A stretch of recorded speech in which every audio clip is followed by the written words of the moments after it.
اسی ان اکرمکم عند اللہ اتقاکم کے ذیل میں دیکھیے گا حضرت امام خمینی کی شخصیت کو 3 جون یعنی 1989 ان کی برسی کی تاریخ، اور اسی مناسبت سے آج چونکہ 4 جون ہے تو ہم نے برسی کے حوالے سے بھی امام خمینی علیہ رحمہ انہیں خراج عقیدت پیش کرنے کے لیے بھی یہ سلسلہ رکھا ہے۔ حدیث مولا علی علیہ السلام ایک ہے، میں اس کے ذریعے سے امام خمینی کی شخصیت کے بارے میں کچھ بات کرنا چاہوں گا، لیکن یہ کہ ان اکرمکم عند اللہ اتقاکم ان کی زندگی سے بھی سیکھنے کی ضرورت ہے۔ جب کام جو ہے وہ بہت الہی کام تھے ان کے، اور میں ایک ویڈیو دیکھ رہا تھا، ایک مجتہد ہیں بلکہ مرجع تقلید ہیں آیت اللہ شبیری زنجانی، تو شبیری زنجانی جو ہیں وہ فرماتے ہیں کہ میں نے امام خمینی کی زندگی میں دیکھا کہ کسی کی تعریف کرنے میں، اگر اس میں وہ دیکھتے تھے لیاقت اور اہلیت ہے، کسی کی تعریف کرنے میں کہیں کبھی بھی بخل سے کام نہیں لیتے تھے۔ یہ بھی بڑا مشکل ہو جاتا ہے کہ کسی کی تعریف کرے، کوئی ایک ڈیزرونگ ہے، کوئی ایک اہل ہے، اس کی تعریف کی جائے، یہ ہم اپنے آپ کو روک لیتے ہیں تھوڑا سا، کیونکہ ہمارا نفس روک لیتا ہے کہ یار تو کہیں ایسا نہ ہو کہ تعریف کر لو تو کہیں اسی کی جو ہے وہ اس کو لوگ جو ہے نا اس کو واہ واہ کرنے لگیں یا اس کے بڑے قائل ہو جائیں، تو نہیں۔ کہتے ہیں آیت اللہ زنجانی کہتے ہیں کہ امام خمینی کسی کی تعریف کرنے میں کہیں پر بھی ہچکچاتے نہیں تھے، اگر یہ تعریف وہ تعریف ہو رہی ہے کہ جو جینوئن تعریف ہے، ٹھیک ہے، جو واقعا جو ڈیزرو کرتا ہے۔ پھر اس کے بعد کہتے ہیں کہ اگر کوئی ان کی اپنی تعریف کرتا تھا تو اس سے وہ بہت ایوائڈ کرنے کی کوشش کرتے تھے۔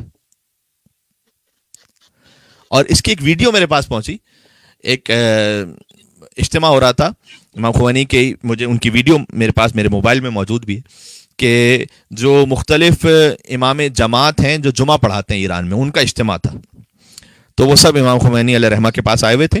تو آیت اللہ مشکینی ان تمام کی جانب سے ایک نمائندہ بنتے ہوئے گفتگو کرتے ہیں امام خمینی سے مائک پر، اور وہ یہ کہتے ہیں کہ جب انہوں نے آغاز کیا آیت اللہ مشکینی نے امام خمینی کو مخاطب کرنے کے لیے، تو انہوں نے اسٹارٹ اس طرح سے کیا، اعوذ باللہ اور بسم اللہ اور خطبے کے بعد، کہ مثال کے طور پر رہبر بزرگ اور رہبر کبیر جہان اسلام اور مرجع علی قدر، پھر کہا کہ ملجا و ماوا ہیں تمام مستضعفین جہان کے لیے، اور سلام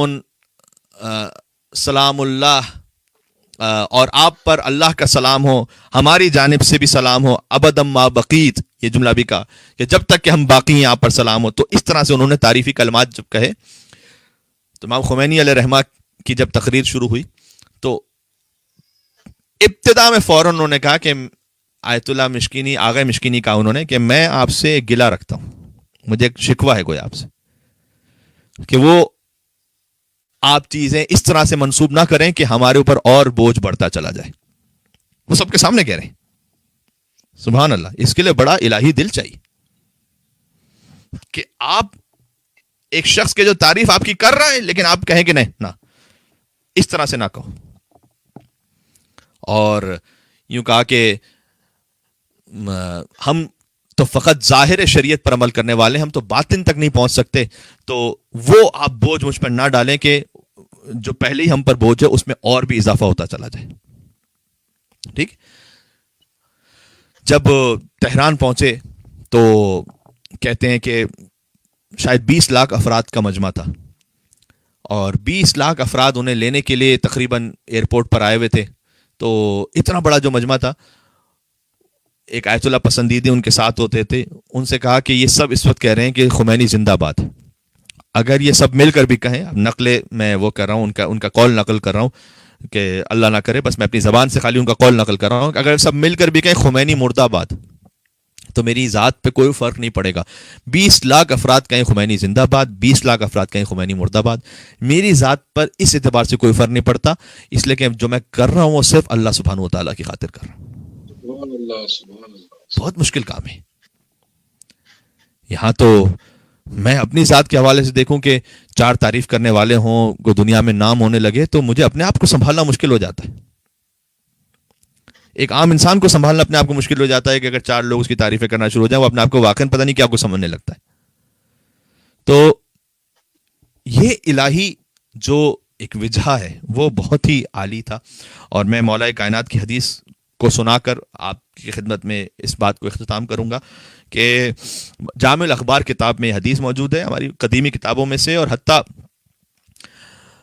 شرح نہج البلاغہ میں بھی ابن ابی العدید معتزلی نے بھی اس حدیث کو لکھا ہے۔ اس کا مطلب یہ ہے کہ یہ حدیث شیعہ سنی مدارک دونوں میں آئی ہوئی ہے کہ مولا کائنات سے حدیث ہے ہمارے یہاں پر، اور ان کے یہاں سے غالباً رسول اللہ صلی اللہ علیہ وآلہ وسلم سے ہے کہ من جمع ست خصال لم يدع للجنہ مطلبہ، کہ اگر کسی میں 6 یہ صفات جمع ہو جائیں، بہت غور سے سنیے گا، فرمایا اگر کسی میں، مولا علیہ السلام نے، کہ اگر 6 صفات کسی میں جمع ہو جائیں تو پھر اس کو جنت میں پہنچنے تک کوئی روک نہیں سکتا۔ بڑا خوبصورت تعبیر ہے۔ ولا عن النار مہربا، اور اس کو جہنم سے بچانے کے لیے بھی اب کوئی مشکل نہیں ہے جس میں یہ 6 خصوصیات جمع ہو جائیں۔ پھر فرمایا کہ پہلا کیا ہے؟ عرف اللہ فاطاعہ، خدا کی معرفت حاصل کرے اور پھر خدا کی اطاعت کرے، پہلی بات۔ اگر کسی میں یہ خصلت و خصوصیت جمع ہو جائے، اور یہی میں توحید کے حوالے سے کہنا چاہ رہا تھا، اور یہی میں اخلاص اور خلوص کے حوالے سے حضرت امام خمینی علیہ الرحمہ کی زندگی میں کہنا چاہ رہا تھا کہ واقعاً جس کو اللہ کی معرفت ہو جائے، اللہ کی معرفت کے بھی مختلف طریقے ہیں۔ اہل بیت علیہ السلام نے فرمایا ہے کہ ماشاء اللہ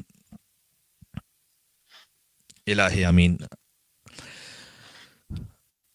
اللہ کی معرفت کے بھی مختلف، اہل بیت علیہ السلام کا طریقہ جو تھا وہ تو یہ کہ براہ راست اللہ کے ذریعے سے ہی انہوں نے خدا کو پہچانا، ان کے ذریعے، ان میں تو کوئی اور درمیان میں وسیلہ تھا ہی نہیں، کہ نا بکا عرفتک، پروردگار میں نے تیرے ہی ذریعے تجھے پہچانا ہے، وانت دللتنی علیہ، اور تو ہی خود اپنے آپ پر ہی دلیل ہے میرے لیے، سبحان اللہ۔ یہ تو امام حسین علیہ السلام کا مقام دعائے رفع میں، یا من دل علی ذاتہ بذاتہ، مولا کائنات دعائے صباح میں کہتے ہیں کہ اے وہ کہ جو خود ہی اس کی ذات پر دلیل ہے، مجھے کسی اور دلیل کی ضرورت ہی نہیں ہے۔ متی غبت حتی تحتاج الی دلیل، پروردگار تو میرے لیے غائب کب تھا کہ تیرے لیے کسی دلیل کی ضرورت پڑ جائے، سبحان اللہ، کیا بات ہے۔ عظمت اہل بیت پر آپ صلوات بھیجیے گا کہ محمد و آل محمد پر، اللہم صل علی محمد و آل محمد وعجل فرجہ محمد وعجل فرجہ۔ تو ایک وہ معرفت کا مقام ہے کہ یا من دل علی ذات بذات متی غبت حتی تحتاج الی دلیل، عمیت عین لا تراک علیہ رقیبہ، کہ اندھی ہو جائے وہ آنکھ کہ جو خود تجھے اپنے اوپر نگہبان نہ پا سکے، یعنی وہ سامنے دیکھ رہے ہیں، گویا خدا کے وجود کو قلب کی بصیرت سے دیکھ رہے ہیں۔ پھر ایک خدا کی معرفت ہوتی ہے کہ جو اپنے نفس کے ذریعے خدا تک پہنچے، من عرف نفسہ فقد عرف ربہ، جو اپنے نفس کے فقر کو محسوس کرے کہ میں کتنا محتاج ہوں، میں کتنا فقیر ہوں، میں لمحہ بلمحہ کسی عطا کرنے والے کا محتاج ہوں، اگر میرا کوئی خالق نہ ہوتا تو میرا وجود نہ ہوتا۔ من عرف نفسہ فقد عرف ربہ، جو اپنے نفس کے ذریعے سے خدا تک پہنچے، یہ دوسرا مرحلہ ہوتا ہے۔ پھر تیسرا مرحلہ ہوتا ہے کہ وہ کائنات کے نظام کو دیکھ کر اللہ تک پہنچے، سنوریہم آیاتنا فی الآفاق وفی انفسہم حتی یتبین لہم انہ الحق، کہ ہم دکھلا رہے ہیں اور دکھلاتے رہیں گے اپنی نشانیوں کو آفاق میں اور تمہارے اپنے نفسوں میں، یہاں تک کہ تمہیں یقین ہو جائے گا کہ حق سوائے خدا کے اور کوئی نہیں ہے۔ سبحان اللہ، سبحان اللہ، ماشاء اللہ اکبر، یہ معارف کا خزانہ ہے، سبحان اللہ ہمارے پاس۔ تو ایک پھر ہم کائنات سے خدا تک پہنچتے ہیں، اہل بیت کا مقام وہ خود خدا ہی کے ذریعے خدا تک پہنچتے ہیں، وہ بیچ میں کچھ ہے ہی نہیں، جب انہیں اللہ نے خلق کیا تو کائنات تھی ہی نہیں، تو خدا ہی تھا فقط، تو خدا کے ذریعے سے انہوں نے خدا کو سمجھا ہے۔ پھر ایک ہے کہ ہم اپنے نفس کے ذریعے سے خدا کو سمجھیں، تیسری منزل ہے کہ کائنات کے ذریعے سے خدا کو سمجھیں۔ پھر فلاسفہ جو ہیں وہ عقلی دلیلوں کے ذریعے سے خدا تک پہنچتے ہیں، ٹھیک ہے نا، کہ خدا واجب الوجود ہے، ہم ممکن الوجود ہیں، خدا کا جو شریک کو ہو نہیں سکتا وہ ممتنع الوجود ہے، تو ممکن الوجود محتاج ہے واجب الوجود کا۔ یہ سخت عقلی دلیلیں ہوتی ہیں جس کے ذریعے سے خدا تک پہنچا جائے۔ بہرحال کسی بھی طریقے سے کوئی خدا تک پہنچے، لیکن مولا کائنات کہتے ہیں کہ جس میں یہ 6 چیزیں جمع ہو جائیں اسے جنت پہنچنے سے کوئی روک نہیں سکتا۔ یہ علی کہہ رہے ہیں جو خود قسیم الجنت والنار ہے۔ پہلا کہا کہ اگر کوئی خدا کو معرفت حاصل کر لے، کما حق تو کوئی سمجھ ہی نہیں سکتا، لیکن وہ اپنی حیثیت اور بساط کے مطابق اگر خدا کی معرفت حاصل کر لے اور خدا کی اطاعت کرنا شروع کر دے، اسے جنت پہنچنے سے کوئی نہیں روک سکتا۔ جو آپ کو ہمارے علماء میں نظر آتا ہے، اور کہ آج حضرت امام خمینی کے حوالے سے ذکر ہو رہا ہے تو میں اس حوالے سے ذکر کر رہا ہوں۔ اور دوسرا، فقط خدا کو پہچانا ضروری نہیں ہے، امام نے آگے فرمایا کہ عرف الشیطان فعصاہ، وہ شیطان کو بھی سمجھ جائے اور شیطان کی مخالفت شروع کر دے، ٹھیک ہے، یہ بھی ضروری ہے۔ شیطان کی چالوں کو بھی سمجھنا ضروری ہے. کئی مرتبہ شیطان ہوتا ہے وہ دل میں آ کر ایسے ایسے وسوسے ڈالتا ہے اور واقعاً اتنا بڑھا چڑھا کر انسان کو اپنے آپ کو پیش کرتا ہے کہ وہ سمجھنے لگتا ہے انسان کے پتہ نہیں واقعاً میں لگتا ہے کہ اس سے اچھا تو میرے سے اچھا تو مومن میرے خیال میں کوئی نہیں ہوگا, کم سے کم میلبرن میں تو میرے سے اچھا کوئی مومن نہیں ہے. یہ انسان سمجھنے لگتا ہے اپنے آپ کو نا. یہ شیطان کو بھی وہ پہچانے گا. شیطان کبھی حسد ڈال رہا ہے میرے دل میں, کبھی وسوسہ ڈال رہا ہے, کبھی غرور ڈال رہا ہے, کبھی تکبر ڈال رہا ہے. تو شیطان کو بھی سمجھے, شیطان کی چالوں کو, اور فعصا ہو. اور کئی مرتبہ ایسا ہوتا تھا, ہم نے علماء سے سنا ہے کہ مثلا ابھی تو انقلاب آیا بھی نہیں تھا, امام خمینی علیہ رحمان نجف اشرف میں ہوتے تھے, تو ان کے پاس کچھ لوگ آتے تھے, ان کی بڑی تعریفیں کرتے تھے, اتنی تعریفیں کرتے تھے کہ ایسا لگتا تھا کہ بس اس سے زیادہ تو کوئی معتقد ہے نہیں امام خمینی کا. اور جو بعد میں جو ان کے اطراف کے افراد ہوتے تھے, امام خمینی وہ بیان کرتے کہ امام خمینی ہم سے کہتے تھے کہ ان لوگوں سے بچ کے رہنا, یہ جو میری ابھی یہ بات کر کے گیا نا, اس سے بچ کے رہنا ذرا. ہم کہتے تھے یہ تو آپ کا بہت معتقد, بہت مخلص لگ رہا ہے. وہ کہتے تھے کہ نہیں, یہ بعد میں تمہیں پتا چلے گا. ٹھیک ہے, تو وہ شیطان کی مکاریوں کو بھی سمجھتا ہو انسان, اور فعصا ہو, اور اس کی مخالفت کر سکے. وعرف الدنیا فرفضہ, اور وہ دنیا کو, اور وعرف الدنیا فرفضہ, وہ دنیا کو پہچانتا ہو اور دنیا کو ٹھکرانا بھی جانتا ہو. سبحان اللہ. یہ مولا کہہ رہے ہیں کہ اگر کوئی ایسا ہو جائے تو پھر وہ جنت میں پہنچنے سے اسے کوئی نہیں روک سکتا. ٹھیک ہے. اچھا, وعرف الآخرہ فطلبہا, اور آخرت کو بھی پہچانتا ہو, وہ آخرت کی بھی معرفت رکھے اور اس کے لیے اپنی زندگی میں بس اس کی زندگی کا ہم و غم بن جائے کہ مجھے آخرت چاہیے. وعرف الباطل فاتقاہ, باطل کو بھی سمجھے اور باطل سے اپنے آپ کو بچائے. اور وعرف الحق, اور حق کو سمجھے. فاتبعہ, اور حق کی اتباع کرے, یہ حق کا اتباع کرے. یہ وہ شخص ہے کہ جو مولا نے کہا کہ یہ جنت میں جائے گا. تو ہمیں خدا کو بھی پہچاننا ہے, شیطان کی مکاریوں کو بھی سمجھنا ہے, اور دنیا کو بھی پہچاننا ہے کہ دنیا ہمیں کیسے فریب دے رہی ہے. آخرت کو سمجھنا ہے, دنیا کو سمجھنا ہے اس لیے کہ تاکہ ہم دنیا کو ٹھکرا سکیں. آخرت کو سمجھنا ہے اس لیے کہ ہم آخرت کو طلب کر سکیں. باطل کو سمجھنا ہے تاکہ باطل سے اپنے آپ کو بچا سکیں. حق کو سمجھنا ہے تاکہ حق کا اتباع کر سکیں. انشاءاللہ اللہ سبحانہ و تعالی ہمیں توفیق عنایت فرمائے اور ہم اس راہ میں آگے بڑھ سکیں. تو عزیزان گرامی, یہ صفات آپ کو علماء میں, مراجع میں, اور بالخصوص حضرت امام خمینی علیہ الرحمہ میں بہت واضح ہو کر نظر آئیں گی. الہی زندگی تھی, لہٰذا آخر میں یہ کہا کہ با قلبی آرام و دلی مطمئن از دنیا میر روام. بہت بڑی بات ہے یہ کہ میں مطمئن دل کے ساتھ اور ایک آرام دہ نفس کے ساتھ, کوئی بوجھ نہیں ہے میرے دل پر, دنیا سے جا رہا ہوں.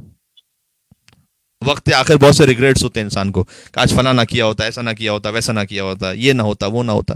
کہنے میں مطمئن دل کے ساتھ دنیا سے جا رہا ہوں. کیونکہ امام خمینی مکتب اہل بیت کے شاگرد ہیں, تو یہ آپ کو شبیہ نظر آئے گی جو امام مطلق مولا علی مرتضیٰ علیہ الصلوۃ والسلام, ان سے درس حاصل کیے ہوئے نا. تو لہٰذا جب علی کے فرق اقدس پر ضربت لگی تو علی کہتے ہیں فزت و رب الکعبہ, کعبے کے رب کی قسم علی کامیاب ہو گئے. یہ کعبے کے رب کی قسم علی کامیاب ہو گیا. یہ بہت بڑا معاملہ ہے کہ انسان وقت آخر کسی میں ہے جرت کہ جو یہ کہہ سکے کہ ہاں میں خدا کی قسم کھا کے کہتا ہوں کہ میں کامیاب ہو گیا. یہ علی مرتضیٰ علیہ الصلوۃ والسلام ان کے خانوادے کا مقام ہے اور مرتبہ ہے. اور امام حسین علیہ السلام کے لیے روایات میں ہے کہ جیسے جیسے عاشور کا دن گزرتا چلا جا رہا تھا, ان کے چہرے کا نور اور نمایاں ہوتا چلا جا رہا تھا. اللہ اکبر. عزیزان گرامی, جس نے 18 برس کے جوان کڑیل لاشے کو اٹھایا ہو تو چہرے پر تو ویسے ہی ضعف آ جانا چاہیے اور چہرہ مرجھا جانا چاہیے. پھر جس نے 6 مہینے کے اپنے معصوم بچے کا سر اور گلا ذبح ہوتے ہوئے دیکھا ہو, اس کی کیا کیفیت ہونی چاہیے. جس نے اپنے بھتیجے کی لاش کے ٹکڑوں کو اٹھایا ہو, جس نے اپنے اون و محمد جیسے بھانجوں کے لاشوں کو اٹھایا ہو, ایک کے بعد ایک اتنی شہادتوں کو دیکھا ہو, جو جانتا ہو کہ اب جب میں یتیم ہو جاؤں گا تو میری بچی کو تماچے لگائے جائیں گے, جو جانتا ہو کہ جب میں شہید ہو جاؤں گا تو میری بچی کو تماچے لگائے جائیں گے، جو جانتا ہو کہ جب میں شہید ہو جاؤں گا تو میری خواہر کے سر سے چادر چھین لی جائے گی. اتنے سخت ترین مصائب ہوں گے. لیکن فوج یزید میں سے ایک شخص کا بیان ہے کہ میں نے وقت آخر حسین کو دیکھا تو ان سے زیادہ چہرہ انور میں نے کسی اور کا کبھی دیکھا ہی نہیں تھا زندگی میں. سبحان اللہ، اتنا نورانی چہرہ. تو یہ حسین چونکہ وہ تو خود باب اللہ ہے. سبحان اللہ. عزیزان گرامی، میں آپ کی خدمت میں بس ان مصائب کے ساتھ اختتام کر رہا ہوں اب آہستہ آہستہ، اور اللہ سبحانہ و تعالیٰ امام خمینی علیہ رحمہ ان کی روح کو مزید بلند فرمائے اور سید الشہداء کے ساتھ ان کی روح کو ملحق فرمائے. اس لیے کہ بار بار کہا کرتے تھے کہ جو کچھ ماں ہر چے داریم از حسین داریم، جو کچھ ہمارے پاس ہے وہ حسین کی وجہ سے. اور خود پر سخت ترین مصیبت بھی آتی تھی. میں نے ڈاکٹر رفیع سے یہ سنا تھا کہ خود پر سخت ترین مصیبت بھی آتی تھی تو امام خمینی کوہ ذی وقار کی طرح مطلب روتے نہیں تھے کبھی بھی اس طرح سے. حتیٰ یہ کہ خود کے جواں سال مطلب بیٹے کی شہادت ہو گئی، مصطفیٰ خمینی نجف میں خبر آئی، اور عالم بیٹا، اتنا لائق اور مطیع بیٹا، تو لوگ حیرت سے دیکھ رہے تھے کہ امام خمینی رو نہیں رہے.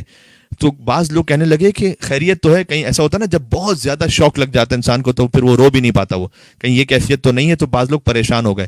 تو آگے کوثری جو امام خمینی کے پاس رہتے تھے اور ان کی مداحی یعنی امام حسین کے مصائب وہ پڑھا کرتے تھے ان کے پاس، تو کہتے ہیں آگے کوثری گئے ان کے پاس اور انہوں نے جا کر شہزادہ علی اکبر کے مصائب پڑھنا شروع کیے. تو دھاڑے مار مار کر امام خمینی نے رونا شروع کیا جیسے ہی شہزادہ علی اکبر کے مصائب کا ذکر ہوا. تو عزیزان گرامی، جس کا دل حسین سے جڑا ہوا ہو اور وہ حق ہے اس بات پر. دیکھیں افراط و تفریط دونوں معاملات میں ٹھیک نہیں ہے. میں منزل مصائب پر ہوں تو میں اس میں تفصیل میں نہیں جاؤں گا، لیکن افراط و تفریط ٹھیک نہیں ہے. بعض لوگ یہ کہیں کہ جناب یہ رونے میں کیا رکھا ہے، ہمیں تو کچھ مثبت کام کرنا چاہیے، کوئی پریکٹیکل کام کرنا چاہیے. العیاذ باللہ، ایسا نہیں کہنا چاہیے. اور اگر کوئی یہ کہے کہ بس اگر میں رو لوں گا امام حسین پر تو میری ساری ذمہ داریاں اور تو ختم ہو جائیں گی، نہیں، یہ افراط و تفریط صحیح نہیں ہے. معاشرے کے پروڈکٹیو کام وہ بھی اپنے مقام پر ضروری ہیں. اسی طریقے سے اب عبداللہ حسین علیہ السلام پر گریہ بھی اسی طریقے سے ضروری ہے. اور امام حسین علیہ السلام پر جو گریہ ہے وہ بس میں آخری منزل پر یہ آیا کہ امام حسین کا چہرہ جو ہے وہ اور زیادہ نورانی ہوتا چلا جا رہا تھا. لیکن ظالموں نے، اب میں سخت جملہ کہنے لگا ہوں، انشاءاللہ آپ گریہ فرمائیں گے اپنے اپنے گھروں میں، ظالموں نے حسین کے لاشے کے ساتھ وہ کام کیا کہ بیٹی نہ پہچان سکی باپ کے لاشے کو. ظالموں نے حسین کے لاشے کے ساتھ وہ کام کیا کہ بہن گویا نہ پہچان سکی بھائی کے لاشے کو. انت اخی الحسین، کیا تو ہی حسین ہے. لاشا اس قدر ٹکڑے ٹکڑے ہو چکا تھا. عزیزوں، جب کربلا، ہماری دعا ہے کہ جلد کھل جائے اور ہم پہنچیں کربلا معلیٰ. جب کربلا جانا تو یہ نہ سمجھنا کہ حسین کا کوئی جسم اطہر گویا دفن ہے، بلکہ لاش کے ٹکڑے ہیں کہ جو دفن ہے. لاش کے ٹکڑے ہیں کربلا معلیٰ میں کہ جو دفن ہے. جب ذریعہ مطہر کے پاس پہنچنا تو یہ تصور کرنا کہ ایک سر بریدہ لاشا ہے اور لاش کے ٹکڑے ہیں. عزیزان گرامی، جب ہمارے لیے یہ سننا اتنا سخت ہوتا ہے تو ذرا سوچو کہ جب سید سجاد نے اپنے باپ کو دفنایا ہوگا، امام خمینی کی برسی کا موقع ہے، ان کے لیے تاریخ کا کہتے ہیں کہ بڑے جنازوں میں سے ایک بہت بڑا جنازہ تھا امام خمینی علیہ رحمہ کا. کہتے ہیں کہ 10 ملین افراد، 1 کروڑ افراد تھے جنازے میں. کفن دیا گیا، کفن کو تبرکن لوگوں نے لے لیا، پھر کفن لے کر چلے گئے، وہ دوسرا کفن دوبارہ سے دیا گیا. جو حسین کے در کے شاگرد ہوں انہیں تو یہ نصیب ہو جاتا ہے کہ 2 کفن مل جائیں، لیکن خود آقا ابا عبداللہ الحسین علیہ السلام 3 دن بے گور و کفن حسین کا لاشا کربلا معلیٰ کی زمین پر تھا اور کوئی دفنانے والا موجود نہیں تھا. ایک بیٹا تھا لیکن ہاتھوں میں ہتھکڑیاں تھیں، پیروں میں بیڑیاں تھیں، گلے میں خاردار توق. انا للہ و انا الیہ راجعون، رضا بقضائک و تسلیما لامرک وسیعلم الذین ظلموا ای منقلب ینقلبون. السلام علیک یا ابا عبداللہ، اپنے دلوں کو کربلا لے کر چلیں. وعلی الارواح التي حلت بفنائک، السلام علی الحسین وعلی علی بن الحسین وعلی اولاد الحسین وعلی اصحاب الحسین.